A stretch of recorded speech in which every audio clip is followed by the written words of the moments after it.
Élèves, chers apprenants, nous poursuivons maintenant avec les grands D, mouvements dans les champs de gravitation. Donc, on va s'intéresser aux satellites ou aux planètes qui peuvent graviter autour d'autres corps. Donc, on dit qu'ils sont dans un champ de gravitation. Nous allons prendre l'exemple de le cas de la Terre. On suppose que la Terre est là. Et on prend un satellite terrestre. Un satellite de la Terre, tel que la Lune, par exemple, qui est positionné en un point ici. Alors, ce satellite-là, il a décrit, il tourne autour de la Terre, suivant une trajectoire qu'on va supposer circulaire. Donc, la trajectoire est supposée circulaire pour ces satellites-là. Donc, pour l'étude du mouvement des satellites qui tournent autour de la Terre, nous allons encore définir le système. Donc, le système, c'est satellite. Donc, c'est un satellite de masse M. Alors, ici, il est important de noter par rapport au référentiel que ça va changer. Donc, on avait dit ça au chapitre d'ici les lois du mouvement de Newton par rapport au référentiel là. Lorsque quelque chose tourne autour de la Terre, le référentiel utilise le référentiel géocentrique. Donc, ici, le référentiel, c'est géocentrique. Donc, en rappel, on suppose que toujours nos référentiels sont galiléens pour pouvoir appliquer les lois du mouvement de Newton. Donc, supposé galiléen.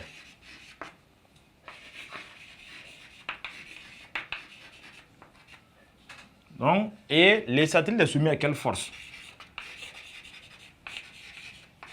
Bilan des forces. Donc, les satellites sont soumis à la seule force de gravitation.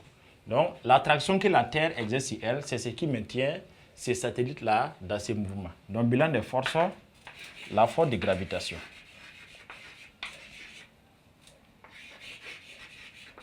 La force de gravitation, comme on note F est égal à mg.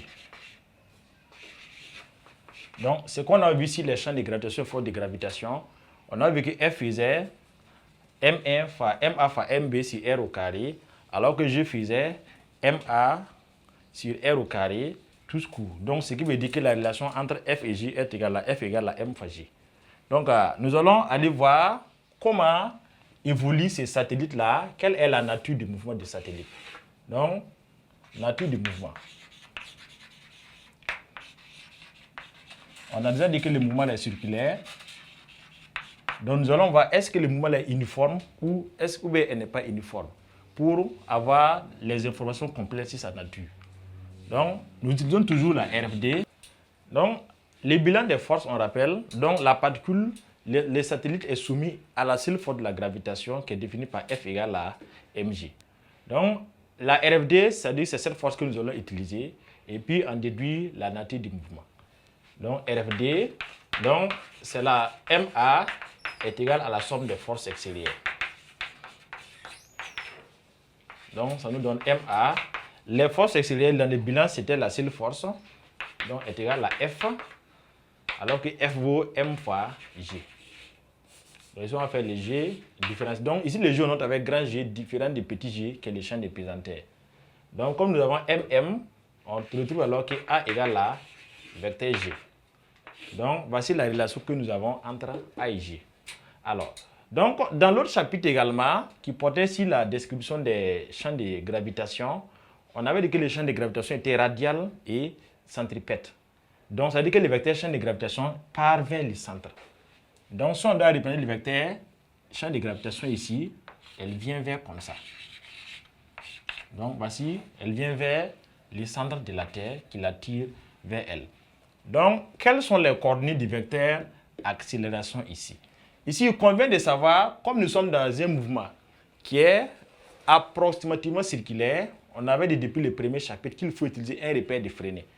En rappel, lorsque les mouvements sont circulaires ou curvilignes, le repère de freinée est le repère qui convient, avec l'axe normal et l'axe tangentiel. Donc, les coordonnées du vecteur A, donc A tangentiel et A normal. On voit que A égale à, on va reprendre les axes sur les repères. Donc, l'axe tangentiel que nous orientons comme ça, et l'axe normal avec le vecteur unitaire M qui part vers là. Nous voyons que A égale à G, Et comme G est sur l'axe normal, ça veut dire que A aussi est sur l'axe normal. Donc, sur l'axe tangentiel, c'est 0. Maintenant, quand nous repartons sur l'axe normal, on voit que le G est sur l'axe normal, il est égal à A. Et il est du même sens que l'axe normal. L'axe N, vecteur unitaire normal, pas vers comme ça, G aussi pas vers là. Il n'y a pas de signe moins. Donc là-bas, A égale à G. Donc on a A égale à vecteur grand G. Voici les coordonnées du vecteur accélération dans des mouvements que nous étudions. Or, dans les conditions de freinée, on a dit que le vecteur A est défini par AT égale à dV sur dt et AN égale à V carré sur R.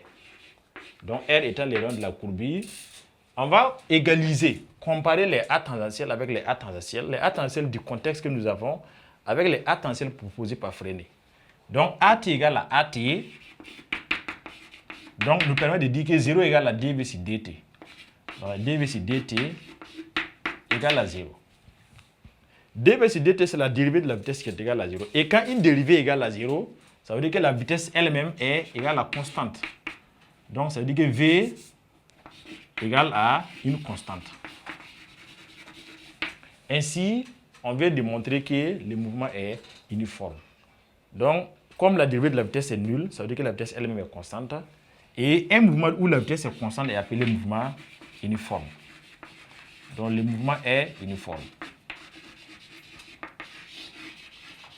On peut alors conclure que comme sa trajectoire est supposée circulaire, et comme on a montré que la vitesse est constante, que le mouvement du satellite ici est circulaire uniforme. En définitive, le mouvement du satellite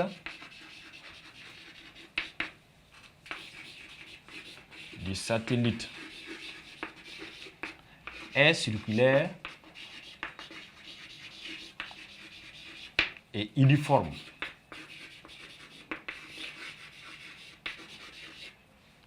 Donc, alors, on va maintenant s'intéresser au vecteur vitesse, l'expression du vecteur vitesse.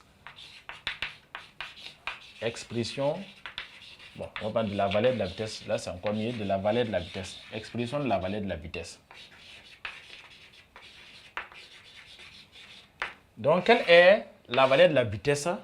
L'expression qu'il faut pour calculer la valeur de cette vitesse-là, dans le cas des mouvements d'un satellite autour de la Terre. Donc, pour ce faire, nous allons exploiter la deuxième ligne qui concerne l'accélération normale. Donc, on a A normal égale à G et même A normal égale à V carré sur R. Donc, de cette égalité, on va avoir alors, on va écrire AN égale à AN. Donc, ça veut dire que V carré sur R est égal à G. Or, nous avons vu l'expression de G lorsqu'on faisait le chapitre sur la description des champs de gravitation. On a vu que G était égal à grand G, si c'est le cas de la Terre, par M de la Terre, divisé par les rayons au carré. Donc, ça va donner alors que V carré sur R égale à G, masse de la Terre sur R au carré. La masse MT est la masse de la Terre parce qu'ici, on a considéré un satellite en mouvement autour de la Terre. Donc, ça nous donne que V carré égale à quoi? Donc, on va envoyer le R là-bas. Si on envoie le R là-bas, ça va nous faire V carré égale à GMT. Donc, il y aura R et puis R carré en bas. Il va rester R en bas. Donc, par finir, le V, ça fait racine de GMT sur R. Et le R, on avait dit, c'est la distance entre les satellites jusqu'au centre de la Terre. Donc, on avait dit l'autre chapitre là, que ces rayons R là, ces petits R, on peut l'écrire que ça fait RT plus H. Voilà, donc on peut garder l'expression comme ça, ou bien remplacer R par RT plus H. Donc voici comment calculer la vitesse du satellite autour de la Terre. Donc on voit que cette vitesse aussi dépend de la distance du satellite avec la Terre et la masse de la Terre. Donc ça ne dépend pas de la masse du satellite elle-même proprement dite. Donc que la masse soit plus lourde ou pas, ça ne dépend pas de ça. Donc c'est la masse de la Terre et la distance du satellite à la Terre qui est prise en compte. Nous allons voir la vitesse angulaire. Donc on appelle pulsation aussi. La vitesse angulaire depuis le premier chapitre, on sait que vitesse est égale à rayon de la trajectoire multiplié par oméga, où oméga est appelé la vitesse angulaire. Donc, ce qui veut dire que oméga alors est égal à V sur le rayon R. Donc, pour avoir la vitesse angulaire, vous prenez V et vous divisez par le rayon R. La période. On sait que la période T égale à 2 pi R sur V.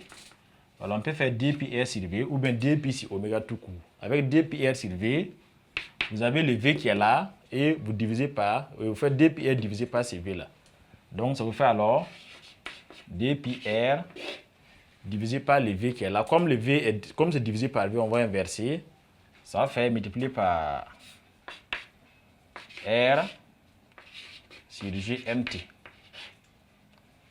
sous radical.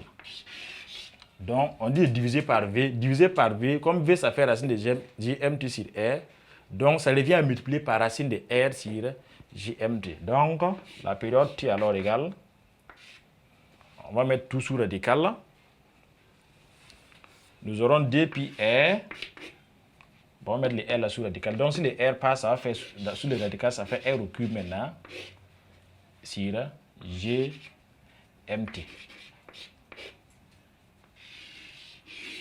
Donc, voici l'expression de la période pour ces satellites. Donc, voici globalement quelques descriptions que nous pouvons voir dans le cas de modernes satellites autour de la Terre dans une approximation circulaire.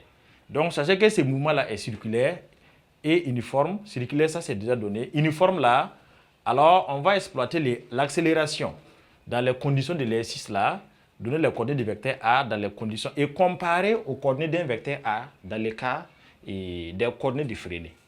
Et par identification, on trouve que dv sur dt égale la constante. La dérivée de la vitesse est constante, donc la vitesse elle-même est nulle. Et on montre que c'est uniforme. Et en exploitant les accélérations normales, en les comparant, on peut facilement retrouver l'expression de la vitesse qui est ici, racine de GMT divisé par R. Donc on résout AN égale à AN et en remplaçant G bien sûr par son expression vue depuis le chapitre 4, G égale à GMT sur R au carré, on retrouve que V égale à GMT sur R, tout sous radical.